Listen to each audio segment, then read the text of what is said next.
Patok ngayon sa internet ang mga video ng isang Pinoy na based in New Zealand dahil po sa kanyang mga pick-up lines. Nakatakda na nga rin siyang makipagtagisan sa tinaguriang boy pick-up ng si Ogie Alcacid. Ang chika hati ni Nelson Canlas. Hindi ka ba nasasaktan? Saksakan kasi ng ganda eh. Sample lang ito ng pick-up lines na naging viral sa YouTube. Ang nag-post ang 19-year-old Pinoy na taga New Zealand. Dahil aabot na sa halos 1 milyon ang hits ng kanyang video, maituturing ng isang internet sensation si Kimpoy Feliciano. Hindi ko naman po talaga ina-expect kasi yung sa Tumblr ko, Twitter ko, ganyan, sa Facebook, for friends lang po talaga yun. Nakakagulat na lang na dumami na lang yung mga followers ko. Narito sa Pilipinas si Kimpoy ngayon para sa halos 3 linggong bakasyon. Nag-taping na siya ng Many Many Prizes kung saan nakilala niya si Zendy Rose na isa ring internet sensation. Matagal na raw silang magkakilala online pero ngayon lang daw sila nagkita ng personal.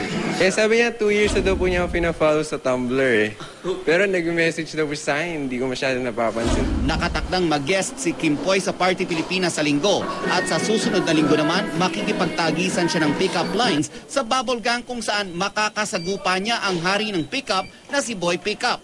Sino gusto mong makita? So my class member si Julian San Jose. Bakit?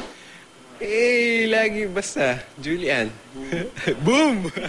Nelson Canlas updated sa Showbiz Happenings.